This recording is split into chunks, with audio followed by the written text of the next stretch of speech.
नमस्कार, स्वागत है आपका एक्सप्रेस न्यूज में। वृंदावन से भगवताचार्य अनिरुद्धाचार्य के बयान पर बहुत सारी ऐसी चर्चाएं चल रही हैं जो महिलाएं जिस चर्चाओं से आप बहुत ज़्यादा क्रोधित हैं। तो ऐसे ही उसी चर्चा से कुछ वार्तालाप करने के लिए हम मौजूद हैं सशक्त पीली सेना की राष्ट्रीय अध्यक्ष शबाना खंडेलवाल से। ये महिलाओं का संगठन चलाती हैं और राष्ट्रीय लेवल पे महिलाएं इनसे जुड़ी रहती हैं। चलिए आप मिलवाते हैं हम आपको। जी मैडम, आपका स्वागत है हमारे चैनल पर। नमस्कार जी मैडम, आपने देखा होगा कि बीते अभी कुछ दिनों पहले ही भगवताचार्य अनिरुद्धाचार्य ने वृंदावन में महिलाओं को लेके एक टिप्पणी करी है, जिसको लेके उनका वीडियो पूरे में वायरल है और महिलाएं काफी आक्रोश में हैं। तो उन्होंने जो बयान दिया है आपने भी देखा होगा किस तरीके से चल रहा है चर्चा। तो क्या आपको लगता है कि वो इस पद पर बैठे हुए हैं जहाँ से प्रवचन होने चाहिए, फिर उन्होंने और उनके प्रवचन में महिलाएं अधिक आती हैं और महिलाओं के लिए ऐसी टिप्पणी क्या उचित है? देखिए, निश्चित तौर पर पहले तो उनको उस कार्टून नेटवर्क चैनल को आचार्य ही नहीं कहना चाहिए, क्योंकि आचार्य जैसी कोई गरिमा उसमें बंदे में है ही नहीं। शर्मनाक है वो इंसान। मैंने उसकी टिप्पणियां देखी हैं। जो महिलाएं सबसे ज्यादा श्रद्धा उस पर आस्था रखती हैं वहां जाकर बैठती हैं, उन्हीं से इतने अभद्र भाषा का प्रयोग करना, उनका मजाक उड़ाना, अपने हस्बैंड को कितनी बार देती हो, क्या शब्दावली है उस इंसान की। मुझे तो लगता है कि उसको महिलाओं को घेर कर मारना चाहिए। और उस पे भी ये बयान जो बेहद शर्मनाक है कि बहन बेटियां पहले 5 जगह 25 साल की उम्र तक 5-6 जगह मुंह मार कर आती हैं, फिर वो आती हैं तो पति के पास किस तरह से पति को संतुष्ट करेंगी। क्या शब्दावली है। जो महिलाएं आप में विश्वास जताती हैं, जो महिलाएं आप में आस्था रखती हैं, आप उनको मंच से अपमानित कर रहे हो, आप लज्जित कर रहे हो उनको। और आप विदेश में क्या करने गए हो? रासलीला करने। आप कितनी जगह मुंह मारने गए हो? क्योंकि विदेशों में तो भगवान को मानते ही नहीं है। या आपने अपनी पत्नी से पूछा, अपनी बेटी से पूछा, अपनी बहन से पूछा कि कितनी जगह उसने मुंह मारा है? शर्मनाक है। ऐसे बाबाओं की मैं कड़ी निंदा करती हूँ और मेरा बस चले तो मन से इन्हें अपमानित करो।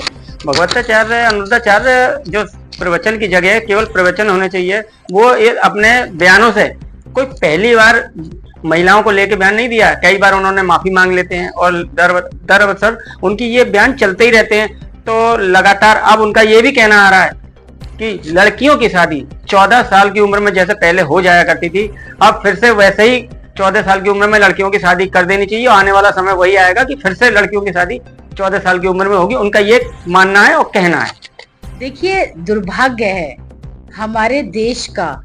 देश तरक्की कर रहा है, विदेशों में देखो लोग आगे बढ़ रहे हैं, अलग अलग एक्सपेरिमेंट होते हैं, और हमारा देश पीछे जा रहा है। हमारा देश इन जैसे बाबाओं की बदौलत गाय गोबर पे निर्भर हो रहा है, गौमूत्र पर हो रहा है।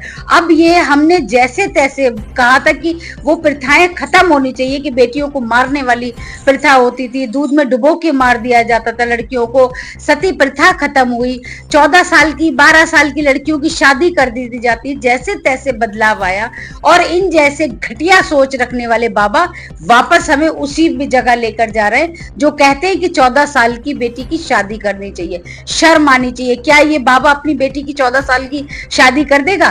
क्या इसने जो अपनी पत्नी से शादी की 14 साल की वो थी जब शादी की थी? या इसको अपनी पत्नी के कैरेक्टर पर, चरित्र पर विश्वास नहीं है? या इस बाबा के साथ ऐसी कोई घटना घटी है जिससे कि ये अविश्वास में गिरा हुआ है? इसलिए ये नफरत फैला रहा है, महिलाओं के लिए अभद्र भाषा का प्रयोग कर रहा है। तो हमें लगता है कि ऐसे बाबाओं का त्याग करना चाहिए, बहिष्कार करना चाहिए उन महिलाओं को जिनको ये अपमानित कर रहा है इस देश की। अनिरुद्धाचार्य का ये भी एक बयान चल रहा है कि महिलाएं हैं तो बदनाम, लेकिन अपने आप को देवी कहलवाना चाहती हैं। उनके गुण नहीं है देवियों जैसे और उनके चरित्र ठीक नहीं है, लेकिन फिर भी अपने आप को देवी कहलवाना चाहती है। ये भी उनके बयान में आया है। महिला निश्चित तौर पर देवी का ही रूप है, देवी का ही मतलब उसी का अवतार है, और बिल्कुल निश्चित तौर पर है, क्योंकि अनुरुद्धाचार्य की पैदाइश जन्मदाता भी एक माँ थी। वो जो आज बैठ के मन से ज्ञान दे रहा है ना बाबा, उसको जन्म देने वाली भी एक माँ थी। तो निश्चित तौर पर देवी का अवतार माँ होती है, क्योंकि औरत से पुरुष का जन्म होता है, पुरुष से औरत का नहीं। तो वो देवी थी, देवी है, देवी का स्वरूप रहेगी। आज भी हमारे भारत की प्रथा है कि देवियों को पूजते हैं, मगर हमें अफसोस, विडंबना और शर्म आती है ऐसे बाबाओं पे कि वहीं बैठकर देवियों की तो पूजा की बात करते हैं, वहीं देवी स्वरूप बेटियों का अपमान करते हैं, उनको अपमानित करते हैं, शर्मसार करते हैं। ऐसे बाबाओं का हम खंडन करते हैं, सख्त विरोध करते हैं। क्या आपको नहीं लगता कि ये जिस धर्म गद्दी पे बैठ के वो प्रवचन की बात होनी चाहिए, शास्त्रों के ज्ञान की बात होनी चाहिए, भगवान ईश्वर की साधना करनी चाहिए और सबको अवगत कराना चाहिए। कुछ ऐसी बातें होती हैं जो हर कोई नहीं जान पाता है ईश्वर की, तो इसी सत्संग के द्वारा, प्रवचन के द्वारा हमें सुनने को मिलती है, समझने को मिलती है। और ऐसी गद्दी पे बैठ के अगर ऐसे प्रवचन वो असामाजिक समाज के लोगों की, महिलाओं के लिए देंगे, तो क्या वो बाबा कहलाने के लायक हैं हकीकत में, या उन्हें प्रवचन छोड़ देना चाहिए? बिल्कुल नहीं, बाबा कहलाने के लायक ही नहीं है। ये सब मैंने कहा ना, कार्टून नेटवर्क चैनल है जो सिर्फ मनोरंजन के लिए पर्याप्त है। बाकी ज्ञान की अगर बात करें तो ज्ञान की इनको ABCD नहीं पता। अगर इनसे मौखिक रूप से डिबेट कर ली जाए तो उन्हें कुछ भी नहीं आता। ज्ञान की तो इनको खुद को जरूरत है। ये सिर्फ लोगों का मनोरंजन करते हैं, पैसे उगाही करते हैं, और उन्हीं लोगों को जिनसे पैसे, जिनसे इनकी रोजी रोटी चलती है, जिनसे ये विदेश यात्रा कर रहे हैं, उन्हीं को लज्जित करते हैं, अपमानित करते हैं, शर्मसार करते हैं। तो मैं तो सख्त विरोधी हूं ऐसे बाबा की, चाहे वो बागेश्वर बाबा हो, चाहे ये अनुरुद्धाचार्य हो, इन सब का मैं विरोध करती हूँ।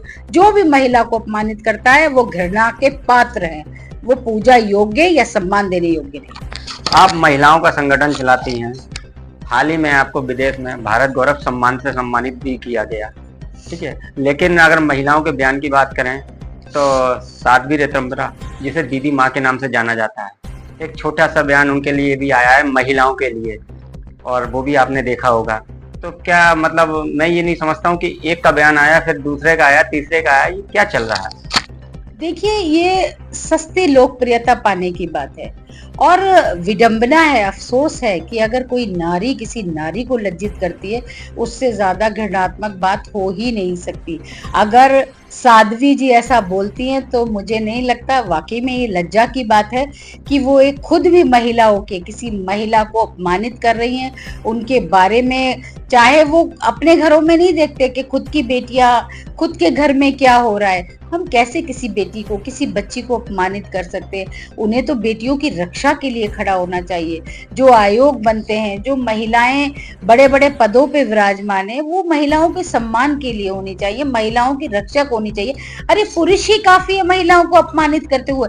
वो पुरुष ही थे ना जिन्होंने द्रौपदी के 5 पति बना दिए थे, और वो उसमें उनकी माँ का बहुत बड़ा हाथ था कि एक माँ ने आशीर्वाद दिया कि जाओ 5 बांट लो। अरे वो कोई बांटने की चीज थी? वो कोई वस्तु थी जो आपने कह दिया कि 5 बांट लो? आपका वचन बदल नहीं सकता था? आपने जब पलट कर देखा कि वो एक स्त्री है, आपने भी तो उस स्त्री को अपमानित किया। आपने भी तो सीता का अपमान किया। एक बार सीता को आपने अग्नि परीक्षा देने के बाद भी उसको प्रेग्नेंट हालत में घर से निकाला गया। ये सदियों से चला आ रहा है। आखिर हर परीक्षा महिला क्यों दे?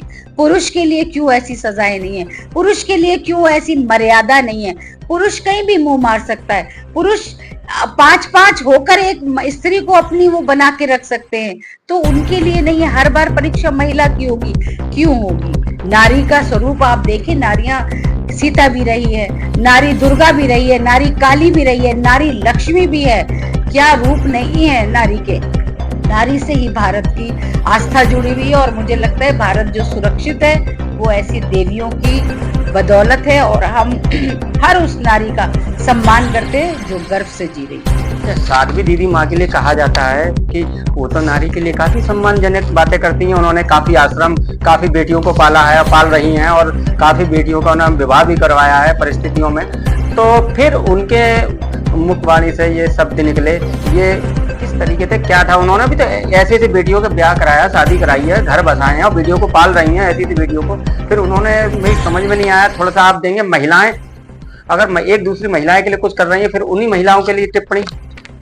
मैंने वही कहा ना कि कभी कभी हम लोकप्रियता पाने के लिए कुछ भी कर गुजरते हैं, कुछ भी कह देते हैं, भूल जाते हैं कि हम किसके बारे में बोल रहे हैं। अब हम जैसे आप बात करें बाबा प्रेमानंद का, जो बड़ा हम सम्मान करते थे कि भाई वो एक अच्छा बोलते हैं, मगर महिलाओं के लिए तो उन्होंने भी अभद्र भाषा का प्रयोग किया।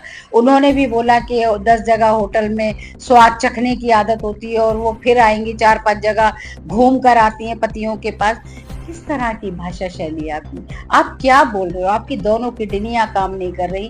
कब भगवान के पास आप चले जाएं? अरे आप उस देवी का, महिला का सम्मान तो करो कम से कम, जो आपकी जन्मदाता है। आप उस स्त्री का, उस महिला का अपमान कर रहे हैं और आप एक तरफ मंदिर में देवी के रूप में उनको पूछते हैं। तो ये किस तरह की आस्था है? चाहे वो श्रमरा हो, चाहे प्रेमानंद बाबा हो, मुझे नहीं समझ आता कि कैसे जबान फिसल जाती है। हर पीढ़ी में, हर युग में औरत को ही क्यों परीक्षा देनी पड़ती है? औरत ही क्यों लज्जित होती है? औरत का ही क्यों अपमान होता है? शर्म आती है मुझे ऐसे समाज पे कि हम कहते तो हैं कि हम देवियों की पूजा करते हैं, हम बहुत आगे बढ़ गए और हमारा भारत बदल रहा है, मगर भारत की अगर ऐसी छोटी सी सोच है तो वो शर्मनाक है, जिस पर हमें दुख होता है, अफसोस होता है। प्रेमानंद महाराज की कहें तो उन्हें लोकप्रियता पाने की कोई जरूरत नहीं है, करोड़ों फॉलोवर्स हैं उनके, लेकिन उन्होंने युवा पीढ़ी यानी कि लड़के और लड़कियों पर भी सवाल उठा दिया है कि 4 लोगों के साथ लड़कियां रहेंगी तो विवाह योग तक वो किसी को अपने पति के साथ संतुष्ट नहीं रह पाएंगी। इसीलिए लड़कों को भी लिए कह दिया उन्होंने इस बात का। तो उन्होंने तो जो आने वाली पीढ़ी है उनके लिए भी बयान दे दिया है। मुझे नहीं लगता है कि उनसे ज्यादा समझदार कोई होगा, या इस बयान का देने का मतलब क्या था। देखिए, अगर वो समझदार होते तो इतना घृणात्मक बयान वो देते ही नहीं। वो ख्याल करते उस चीज का। कैसे वो, उन्होंने तो सारी बेटियों की माओं पर, उनके पिताओं पर, उनकी पैदाइश पर, उनके जन्म पर सवाल खड़ा कर दिया। यानी कि अगर बेटियां गलत रास्ते पर चल रही है तो उनकी माएं जिम्मेदार हैं। वो माएं जिम्मेदार हैं जो आपकी भक्त है, जो आपकी श्रद्धा में रास्तों पर फूल बिछाती फिरती हैं, खड़ी होती हैं। आप उनकी जन्म पर, उनकी पैदाइश पर शंका कर रहे हैं। किस तरह की विचारधारा है? आप अच्छी शिक्षा का बयान दे सकते हैं, आप कह सकते हैं कि बेटियों को संभल कर रहना चाहिए, सुरक्षित रहना चाहिए, ऐसे लोगों से फासला बनाना चाहिए जो आपका अपमान करते हैं, आपको लज्जित करते हैं, आपकी इज्जत नहीं करते। आप कह रहे हो कि आप 10 जगह होटल के खाने की आदत पड़ी। डायरेक्टली इनडायरेक्टली तो आप महिला को ही अपमानित कर रहे हो। उसी को ही लज्जाहीन करने का जो बयान है वो शर्मनाक है। और मुझे लगता है कि इससे फॉलोवर कितने भी हों, मगर जो श्रद्धा का भाव है लोगों का, उनके प्रति अब गिरना चाहिए और कम हो जाना चाहिए। मैं नहीं समझता हूँ कि मेरी बात का आप बुरा ना माने, कहीं ना कहीं महिलाओं में भी अंधभक्ति है। जो ऐसे शब्द, एक बार कोई ये वाक्य नहीं है विवाद महिलाओं को लेके, लेकिन फिर भी उसके बाद अनिरुद्धाचार्य के आप अगर आश्रम में जाएंगे उनके प्रवचन सुनने के लिए, तो महिलाएं, पुरुष नहीं मिलेगा, अधिकांश महिलाएं मिलती हैं। महिलाएं अंधभक्त हैं इस मामले में। और क्या, धर्म गुरु की गद्दियों पे बैठ के सत्संग में प्रवचन के अलावा कोई और शब्द नहीं होने चाहिए, लेकिन फिर भी ऐसे वाक्य होते हैं। तो उन महिलाओं के लिए क्या कहेंगे जो फिर भी उन्हें सपोर्ट कर रही है? देखिए, प्रवचन के अलावा वो सारी बातें इसलिए करते हैं कि उन्हें प्रवचन तो आते ही नहीं है। वो सिर्फ हंसी मजाक ठिठोली करके समय काटते हैं और पैसा बटोरते हैं।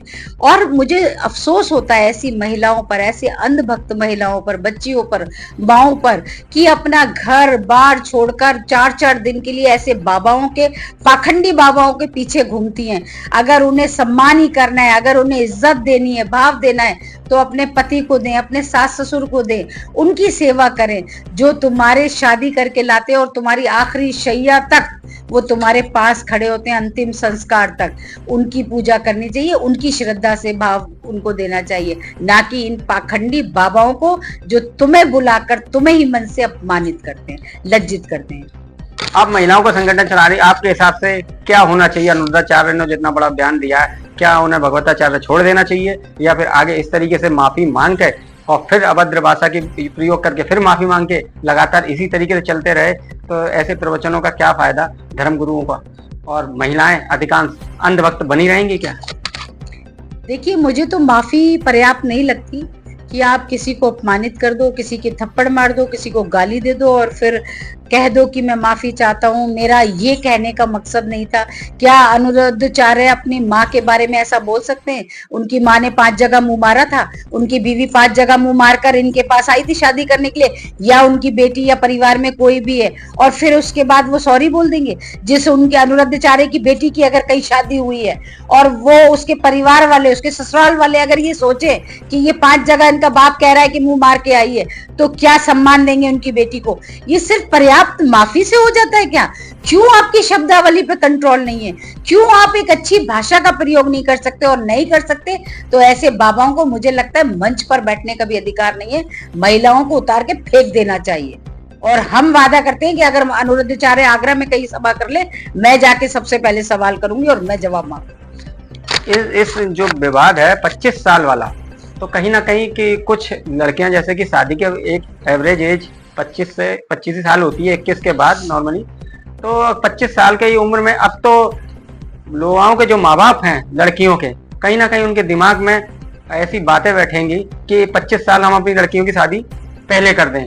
ये तो एक बहुत बड़ा बयान हो गया, इसलिए दिमाग में कंफ्यूज करने वाला भी है कुछ लोगों के। अब बताइए माँ बाप के ऊपर क्या बीतेगी जिनकी बेटियां बड़ी हो चुकी होंगी। 25 साल का मतलब मैं समझ में नहीं आया, और आप 25 साल के ऊपर क्या विशेष तौर से जनता के लिए कहना चाहें? ये है कौन बाबा डिसाइड करने वाले कि हम अपनी बेटी की शादी 20 साल में करें, 25 साल में करें, 30 साल में करें? हम बच्चों के माँ बाप है, हमारा हक है उनकी परवरिश अच्छी करना। बाबा कौन होते हैं इनके कहने से? जो अपना घर नहीं संभाल पाते, अपनी बेटियां नहीं संभाल पाते, अपने परिवार को नहीं संभाल पाते, ये कौन होते हैं हमें निर्देश देने वाले? ये हमारी पैदाइश होगी, हमारी बच्चियां हैं, हम उनको जो सही शादी की उम्र होगी, जो सरकार ने तय किया है, उसके बाद ही शादी होगी। बाबा जैसे कितने घूमते हैं जो वो कहते हैं कि 16 साल की लड़की की शादी करनी चाहिए, 12 साल की लड़की अपनी बेटी की कर देना, 12 साल की लड़की की शादी हम क्यों करेंगे? लोगों पे अपना फैसला थोपने वाले बाबा कौन होते हैं? हमारी नजर में सबसे पाखंडी बाबा हैं, और इनका बहिष्कार इन्हीं महिलाओं को करना चाहिए और करना पड़ेगा। एक दिन उनको उनकी हैसियत यही महिलाएं याद दिलाएंगी। तो जैसा कि आपने देखा कि सशक्त पीली सेना की अध्यक्ष सवाना खंडेलवाल ने एक बड़े ऊंचे स्तरीय लेवल पे ये महिलाओं का संगठन चलाती, उनका कहना है कि ऐसे बाबाओं की बातों पे बिल्कुल ध्यान नहीं दिया जाए और इनकी सभा, सत्संग सभा अवॉइड करी जाए, यानी कि खत्म करी जाए, और ना इनको इनके आश्रम में जाया जाए, क्योंकि ये बाबा ऐसे ही बाबा माफी मांग लेते हैं कहने के बाद, लेकिन महिलाओं की कहीं ना कहीं फिर से टिप्पणी हो जाती है।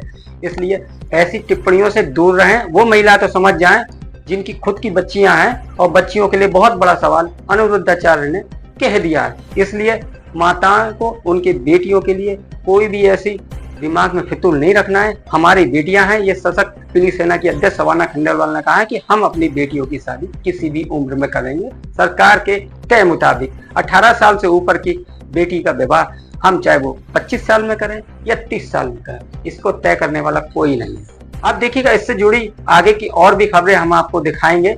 एक्सप्रेस न्यूज आगरा से धर्मेंद्र ठाकुर।